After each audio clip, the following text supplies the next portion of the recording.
주님께서 여러분과 함께 또한 사제의 영과 함께 요한이 전한 거룩한 복음입니다. 주님 영광 받으소서. 방에서 유다가 나간 뒤에 예수님께서 말씀하셨다. 이제 사람의 아들이 영광스럽게 되었고 또 사람의 아들을 통하여 하느님께서도 영광스럽게 되셨다. 하느님께서 사람의 아들을 통하여 영광스럽게 되셨으면 하느님께서도 몸소 사람의 아들을 영광스럽게 하실 것이다. 이제 곧 그를 영광스럽게 하실 것이다. 얘들아, 내가 너희와 함께 있는 것도 잠시뿐이다. 내가 너희에게 새 계명을 준다. 서로 사랑하여라. 내가 너희를 사랑한 것처럼 너희도 서로 사랑하여라. 너희가 서로 사랑하면 모든 사람이 그것을 보고 너희가 내 제자라는 것을 알게 될 것이다. 주님의 말씀입니다. 그리스도님 찬미합니다. 오소서 성령님, 내가 너희를 사랑한 것처럼 너희도 서로 사랑하여라. 안녕하세요. 잘 지냈어요? 저 안 보고 싶었쇼? 진짜요? 네, 나도 겁나게 보고 싶었쇼. 연수하면서 언제 본단가나 예. 그러면서 이렇게 연수를 이렇게 보내고 잘 돌아왔습니다. 우리 보통 언제가 영광스러울까요? 내가 막 영광스럽고 막 영광입니다 막 이렇게 할 때가, 사람들이 막 박수 쳐주고 나를 사랑해주고 뭐 보통 이럴 때 또 영광스러울 수도 있고, 또 내가 남들이 하기엔 어려운 일을 막 이렇게 해내가지고 다른 사람들에게 부러움과 막 칭송을 받을 때, 이때도 굉장히 영광스러울 것 같고. 근데 예수님이 오늘 복음에서 이렇게 말씀하셔요. 이제 사람의 아들이 영광스럽게 되었고 또 사람의 아들을 통하여 하느님께서도 영광스럽게 되셨다. 요한복음에서 영광, 특히 영광스러운 때, 영광스러운 순간, 그게 무엇을 가리키냐면 바로 예수님의 십자가를 가리킵니다. 근데 한번 십자가 보세요. 이게 영광스러운 모습인가? 이 밑에 있던 사람들은 어떻게 했을까요? 욕하고 비아냥거리고, 그죠? 예. 막 죽이고 싶은 마음을 다 드러내고 용서하지 못하고, 더군다나 예수님의 옷까지 서로 제비 던져서 찢어서 가져가 버리고, 이런 모습이 예수님은 영광스러운 모습이라고 말씀하십니다. 왜 그러실까요? 왜 이런 예수님이 이렇게 보잘것없어 보이고 아무도 우리는 이 모습을 따라하고 싶지 않습니다. 그러니까 우리가 생각할 때는 영광스럽지 않다라고 생각하는 이 십자가가 왜 영광스러울까? 왜냐하면 이 십자가를 통해서 하느님의 사랑의 본질이 드러났기 때문입니다. 어디까지 사랑하실 수 있는지, 얼마나 그 사랑이 큰지, 얼만큼 용서하실 수 있는지. 주님께서는 이 십자가 위에서 돌아가시면서 천국문을 열어주셨죠. 당신을 때리고 찌르고 욕하고 분노하고 당신의 것까지 빼앗아가고, 우리가 생각할 때는 절대로 저런 사람은 하느님께서 용서하지 않으실 거야, 그런 느낌이 드는 사람들을 향해서도 천국문을 열어주시면서, 그럼에도 불구하고 하느님이 또 당신이 사랑하고 계시다는 이 신비를 온전히 드러내십니다. 요한복음은 이런 예수님의 어마어마한 사랑이 드러나는 순간을 영광이라고 보고 있습니다. 이 영광스러운 순간이 다가오기 전에 예수님께서는 어떻게 하시느냐? 제자들의 발을 씻어주십니다. 오늘 복음은 세종례가 이루어진 바로 다음 장면입니다.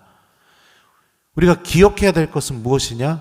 당신을 돈 받고 팔아넘길 유다의 발도 주님께서 씻어주셨다는 사실이에요. 당신을 배반할 베드로의 발도 씻어주셨고, 당신을 버리고 도망칠 다른 제자들의 발도 다 씻어주셨다는 겁니다. 발을 씻어준다는 것은 예수님 시대 때는 종들 중에 아주 등급이 제일 낮은 종이 했던 일입니다. 천하디 천한 일이었습니다. 천하디 천한 일. 근데 천하디 천한 그 모습을 통해 예수님의 영광이 드러나고 하느님의 사랑이 드러납니다. 주님께서 오늘 우리에게 이렇게 말씀하십니다. 내가 너희를 사랑한 것처럼 너희도 서로 사랑하여라. 세상 사람들이 원하는 사랑은 소유하는 사랑입니다. 세상 사람들이 원하는 사랑은 내가 받는 사랑입니다. 내가 사랑받아야 되는 겁니다. 세상 사람들이 원하는 사랑은 다 내 뜻대로 이루어지도록 다른 사람들이 움직여주기를 바라는 사랑입니다. 그래서 사랑한다고 함께 살면서 그게 이루어지지 않으니까 원망하고 싸우고 미워하고 비난하고 심판하고 그러면서 살아갑니다. 사랑하려고 함께 있는데 들여다보면 자꾸만 서로 상처만 주는 그런 역설적인 상황 속에 빠져 있게 됩니다. 남편은 부인에게 밖에서는 하지 못할 그런 말과 행동을 쏟아붓고 부인은 그것 때문에 상처받아서 마음 아파하면서 밖에 나가서 커피 마시면서 또 남편 욕을 실컷 해버리고 애들은 또 엄마가 무엇인가 말만 걸면 짜증으로부터 먼저 그냥 짜증과 함께 엄마한테 대답을 하고 그러다가 어떡하죠? 돈 필요할 때는 또 엄마한테 가서 그냥 안기고 얻어내는 사랑, 소유하는 사랑, 나밖에 모르는 사랑. 이 사랑은 우리들을 아프게 하고 결국에 점점 지치게 만들고 사랑을 하고 있다고 착각하게 만들고 있습니다. 사랑하는 교우 여러분들, 예수님의 사랑을 기억해 봅시다. 천하디 천해지셨습니다. 때리는 대로 다 맞으셨습니다. 억울해서 죽을 것 같은데 기도하셨습니다. 아무도 만나주지 않는 사람에게 가서 만나주시고 그들과 친구가 되어주시고 사람들이 손가락질하면서 지옥 갈 거라고 그렇게 얘기한 사람에게 가서 너는 오늘 구원을 받았다. 너는 죄를 용서받았다. 이렇게 말씀해 주시고 이게 예수님의 사랑의 본질이죠. 그 사랑을 실천하니 주변에서 어떻게 해요? 바리사이들 율법학자들이 얼마나 비난을 했어요. 하지만 어떻게 돼요? 그 사랑을 통해 하느님의 영광이 드러나게 되고 하느님의 현존이 드러나게 되죠. 빛나는 것, 주목받는 것, 박수받는 것, 물론 거기에도 예수님의 사랑이 있을 수 있겠지만 너무나 어렵습니다. 주님의 사랑이 거기에 있기는. 무릎 꿇고 낮아지고 용서하고 먼저 다가가고 대화해주고 먼저 내가 친구가 되어주고 서로가 서로에게 쌓아놨던 이 담벼락을 마음의 담벼락을 허물어 버리려고 하고 내가 형편없어 보인다 하더라도 그런 선택을 하게 될 때 우리 안에서는 예수님의 사랑이 시작됩니다. 주님께서 우리에게 주신 새 계명입니다. 계명은 하느님과 올바른 관계를 맺기 위해 우리들에게 주어진 길입니다. 이걸 하지 않으면 예수님과 나는 올바른 관계를 맺지 못하게 됩니다. 주님께서는 이 사랑을 우리가 실천하게 될 때 당신과 우리가 어떤 관계를 맺는지에 대해서 복음의 마지막에 이렇게 말씀하십니다. 너희가 서로 사랑하면 모든 사람이 그것을 보고 너희가 내 제자라는 것을 알게 될 것이다. 스승과 제자의 관계는 단순히 지식만 주고받는 관계가 아닙니다. 제가 신학교에서 우리 신학생들 가르칠 때 단순히 말씀만 가르치지 않습니다. 말씀과 함께 정말로 저에게 수업을 배우는 학사님들이 좋은 사제가 되도록 정말로 이 하느님의 말씀을 가슴속에 품고 살아가는 그런 사제가 되도록 그 마음과 함께 가르칩니다. 그래서 가끔은 답안지에 정답을 못 쓰고 사랑하는 신부님 이러면서 편지 쓰는 신학생들 빵점을 못 줘요. 빵점을 못 준다고요. 제 제자니까. 그래도 이 녀석이 어떻게 해서든지 주님 말씀 붙들고 살려고 하는 마음이 있으니까, 그걸 아니까. 스승의 날에 제 스승이신 신부님께 사무장님께 부탁해서 화환을 한번 보냈습니다. 이번 스승의 날에요. 제 신학생 때 논문지도 신부님이셨는데 지금 홍주 성지에 계세요. 제 출신 지역이죠. 홍성요. 예. 거기에 뭐라고 썼냐면 스승의 은혜 감사합니다. 제자 김재덕 베드로 신부 이렇게 해서 보내드렸는데 신부님이 그 화환을 받고 저한테 전화하셔서 너무너무 고맙다고 막 그러시면서 통화의 반 이상이 어떤 내용이냐? 다 저에 대한 걱정만 하시는 거예요. 통화의 반이. 김 신부 건강은 괜찮아. 그리고 막 저한테 건강 꼭 챙기고 다니라고. 강의하는 것도 좋지만 나는 김 신부가 좀 더 좀 공부하고 연구하는 막 그런 사제가 됐으면 좋겠어. 막 이런 걱정들만 계속 하는 거예요. 그게 스승의 마음이죠. 예. 예수님과 우리가 이런 관계를 맺게 되는 거예요. 끊임없이 주님께서 나에게 가르쳐 주시고 내가 올바로 하느님 나라로 걸어갈 수 있도록 당신과 내가 연결된 사람이 되게 해주시고 그런 나를 바라보면서 세상 사람들은 내가 예수님의 사람, 예수님의 제자, 하느님의 사람, 하느님의 빛을 저 사람에게서는 하느님의 빛이 드러난다는 것을 인식하게 되고 그래서 그 사람들도 구원의 빛으로 걸어오게 되는 그 특별한 방법이 무엇이냐? 주님께서 우리에게 보여주신 그 사랑을 우리가 서로 실천하는 것. 나만 하는 게 아니라 같이 하는 것. 이게 바로 예수님께서 우리에게 주신 새 계명입니다. 오늘 이 독서를 보면 하느님 나라의 모습에 대해서 이렇게 묵시록 저자가 알려주고 있어요. 보라, 이제 하느님의 거처는 사람들 가운데 있다. 하느님께서 사람들과 함께 거처하시며 그들은 하느님의 백성이 될 것이다. 하느님 나라가 어떤 건물의 개념, 장소의 개념이 아니라 사람들 사이에 존재하는 게 하느님 나라라고 그렇게 알려주고 있습니다. 다시 말하면 하느님이 우리들과 함께 영원히 현존하시는 것, 이런 상태가 하느님 나라인 거예요. 우리가 예수님의 사랑을 실천하게 되면 어떤 일이 벌어지게 될까요? 내가 예수님의 제자가 되게 됩니다. 그러면은 내 안에 예수님의 가르침이 머물고 예수님의 사랑이 머물고 다시 말하면 예수님이 내 안에 머무시는 그런 일이 일어나게 되겠죠. 그래서 내가 죽음을 맞이한 뒤에 하느님 나라에 가게 되었을 때 하느님이 내 안에서도 거처하실 수 있는 준비가 이 지상의 삶을 통해서 갖춰지게 되는 것이죠.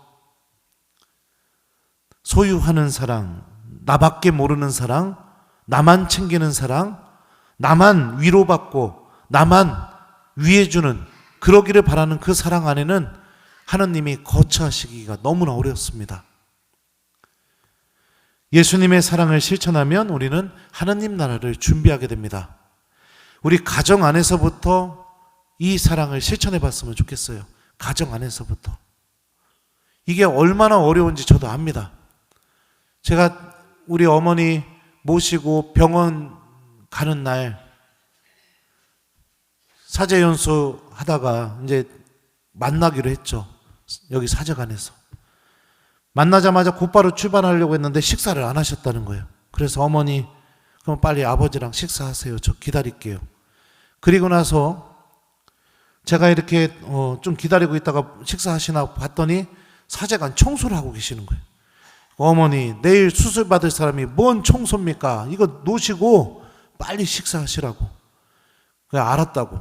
그리고 나서 이제 저는 대학교에서 강의하려면 무슨 법정 교육을 받고 그 시험을 치러야 되는데 그러면 어머니, 아버지 식사하시는 동안 이 시험이나 쳐야겠다고서 이제 제한 시간 40분 안에 이제 인터넷 들어가서 시험을 쳐야 돼요.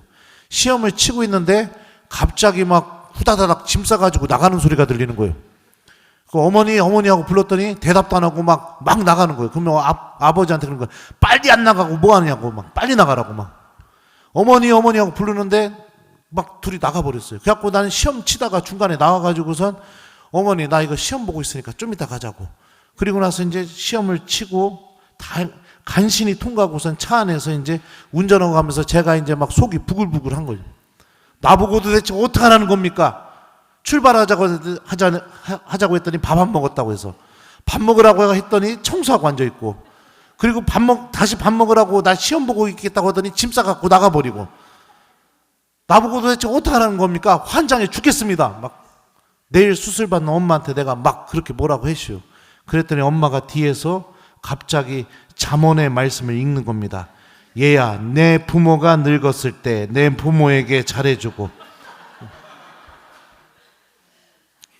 환장하는 줄 알았습니다. 아주. 근데 하느님 말씀을 듣게 되니까 그 화난 마음이 가라앉게 되는 거예요. 우리 주님의 사랑을 실천하는 거 어렵습니다.